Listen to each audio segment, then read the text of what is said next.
Assalamualaikum warahmatullahi wabarakatuh. Halo teman-teman, perkenalkan nama saya Sakila dengan NIM 612012300522, kelas RA 13, Prodi Manajemen semester 4. Dengan dibuatnya video ini yaitu untuk memenuhi tugas mata kuliah perilaku keorganisasian dengan dosen pengampu Bapak Asep Rafiuddin SEMM. Dalam video ini, saya akan membahas salah satu topik yang sangat penting dalam perilaku keorganisasian, yaitu motivasi dan pengaruhnya terhadap kinerja. Topik ini sangat menarik karena dalam dunia kerja, motivasi seringkali menjadi pembeda utama antara karyawan yang bekerja secara biasa-biasa saja dengan karyawan yang bekerja secara maksimal, penuh semangat, dan produktif. Baik, kita langsung masuk saja ke penjelasan materi, yaitu pengertian motivasi. Pertama-tama, mari kita pahami dulu apa itu motivasi. Jadi, motivasi adalah dorongan internal maupun eksternal yang memengaruhi perilaku seseorang untuk mencapai tujuan tertentu.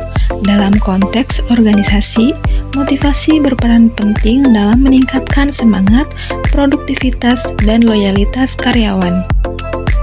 Nah, ada juga pengertian motivasi menurut Robbins 2001 yang mengidentifikasi motivasi sebagai proses yang menjelaskan intensitas, arah, dan ketekunan seseorang dalam upaya mencapai tujuan. Nah, materi yang selanjutnya yaitu hubungan antara motivasi dan kinerja. Motivasi sangat mempengaruhi kinerja individu. Karyawan yang termotivasi, misalnya dengan bekerja lebih giat dan kreatif, lebih tahan terhadap tekanan, dan memiliki keterikatan tinggi terhadap organisasi.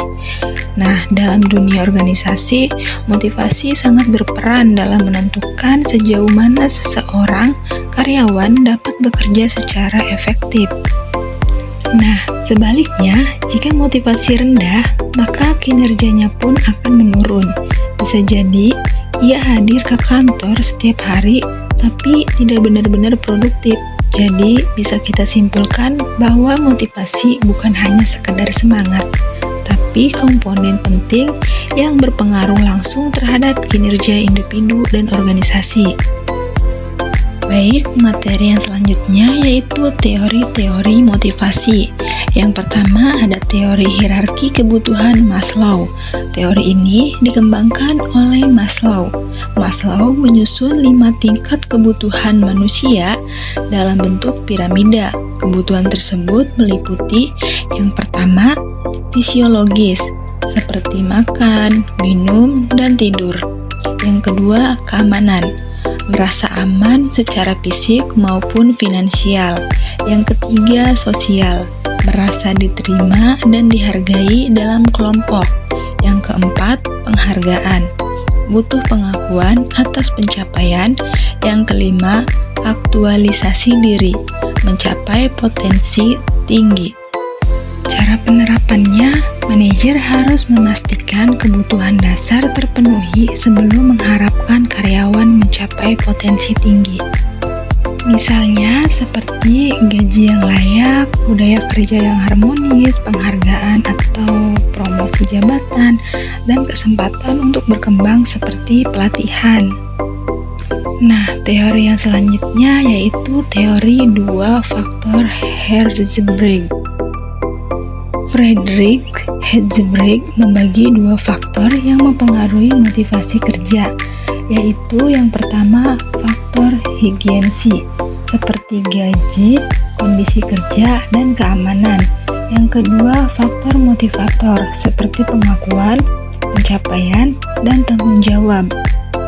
Herzberg mengatakan bahwa faktor higienis mencegah ketidakpuasan kerja, tapi hanya faktor motivator yang bisa mendorong seseorang menjadi lebih produktif dan puas.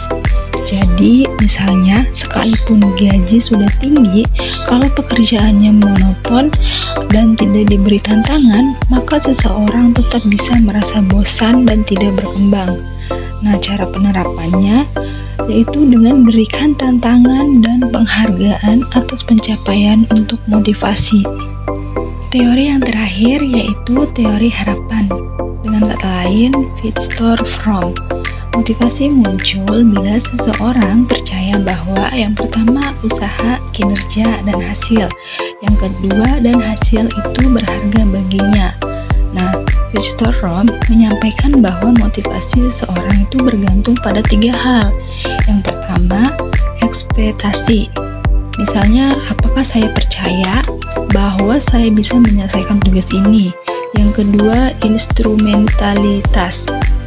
Misalnya, apakah saya berhasil, saya akan mendapatkan imbalan. Yang ketiga, valensi. Seberapa besar saya menginginkan imbalan tersebut.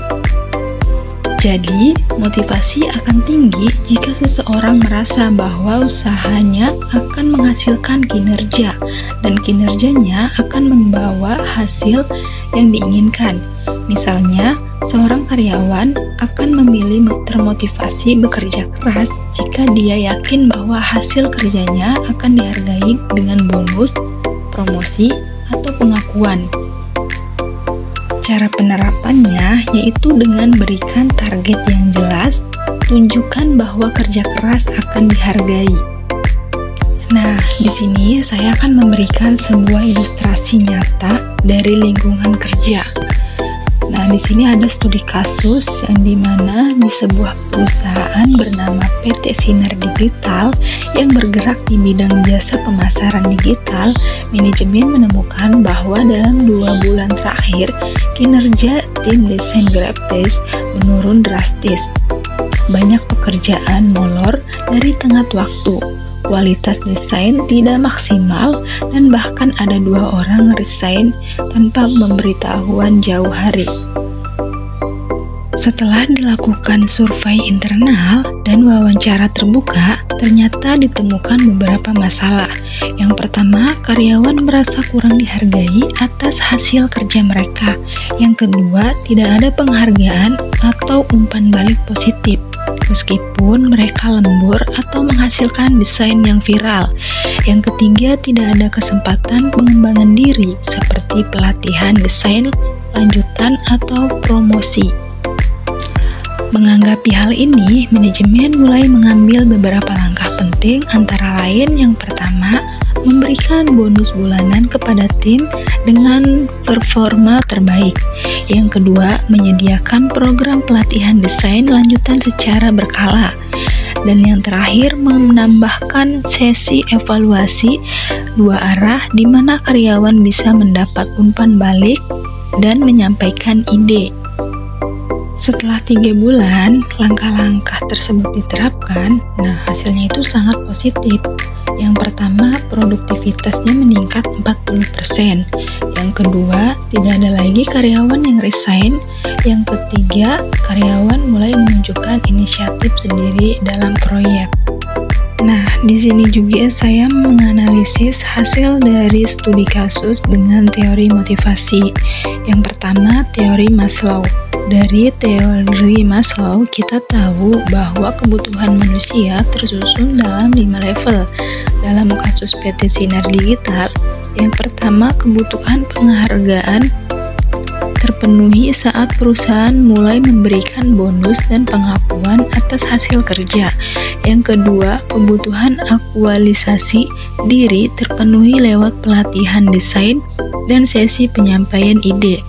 Sebelumnya, karyawan stuck di level kebutuhan dasar dan keamanan. Tapi setelah kejadian baru, mereka naik level kebutuhan yang lebih tinggi. Yang kedua, yaitu teori 2 faktor Herzberg. Herzberg menyebutkan bahwa ada 2 jenis faktor yang mempengaruhi motivasi. Yang pertama, faktor higienis seperti gaji dan kondisi kerja. Yang kedua, faktor motivator seperti pencapaian, pengakuan, dan pertumbuhan pribadi. Dalam kasus tersebut, manajemen memperbaiki faktor motivator, memberi bonus, pelatihan, dan ruang evaluasi. Nah, yang kedua, akibatnya karyawan lebih puas, lebih loyal, dan lebih produktif.